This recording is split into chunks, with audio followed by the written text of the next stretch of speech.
everyone, this is Yana Smakula for simonsstm.com, and today I'd like to invite you to create stencils using dies. I've been enjoying doing some two-color stenciling lately, and I wanted to create a set of cards for friends using this technique, but I couldn't find a stencil in my stash that I haven't yet used, so I decided to make a few stencils of my own. It's very easy to do, and I'll show you how in this video. I have a beautiful floret frame die from Simon, and I'll be using it to create the stencil for my project today. Now, it's not going to be a durable and forever lasting stencil, but it will do the job for 1 or 2 or maybe 3 cards. And I think it's enough if you easily get bored with your supplies. Plus, you can always create a new stencil as long as you have the die. So I'm going to be using a piece of cardstock, and we'll just go ahead and die cut this element out. I'm using regular white cardstock, but I also experimented with glossy, and I loved that option as well. But right now I'm using regular. Now this is a very detailed die, and there really isn't anything you can do to tape it down, say with tape like a regular stencil to hold it in place. You need something to adhere it with onto your card. I like to use a spray adhesive. I have one from Martha Stewart, but any spray adhesive should work just fine. So you want to spray your die cut from the back to make it sticky. It's best to do this outside or at least in a special spray box. I'm doing this on my desk just for the sake of the video. And you don't really need to spray a lot.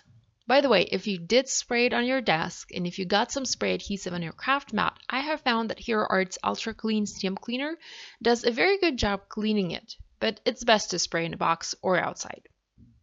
After I sprayed mine, I kind of like to test and see if I covered all of the areas by adhering it onto a test sheet of paper. And if I didn't, I just like to go back and spray it some more. Now our stencil is ready, and I'm going to stick it to my white cardstock panel, flip it upside down, and sort of press down with my fingers from the back of the panel to make sure it really sticks to the paper. Don't worry, we will be able to remove this later. It's not permanently adhered there.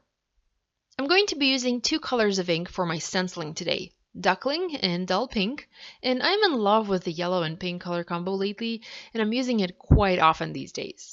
So once I have my stencil, I guess you can call this a mask too. So once I have that in place, I'm going to start adding color to my background. I'm starting with Duckling and working in a circular motion, blending the ink from the inside of the frame towards the outside. I'm not doing anything special here, just your basic ink blending, and then coming in with the dull pink and adding lots of pink to my background, mixing it with the yellow to get some orange color in the middle, and basically just adding color until I am happy with the amount of ink and the amount of color I have on my paper. So I'm going to carefully remove the stencil, and you can see how beautiful this looks. Because this is such a delicate die cut, I got a very detailed and also very delicate pattern on my background. Very pretty, I think. So spray adhesive is not very permanent. If you're careful enough, you can remove the die cut and even keep it intact, but you'll still have some leftover adhesive on your cardstock. I don't think you can see the adhesive on camera, but it's there. To get rid of it, I like to use a simple adhesive eraser and just erase it from my panel. And you can do this stenciling with a whole bunch of other die cut shapes. Here I'm going to quickly show you how I used a balloon die cut as a stencil for another card.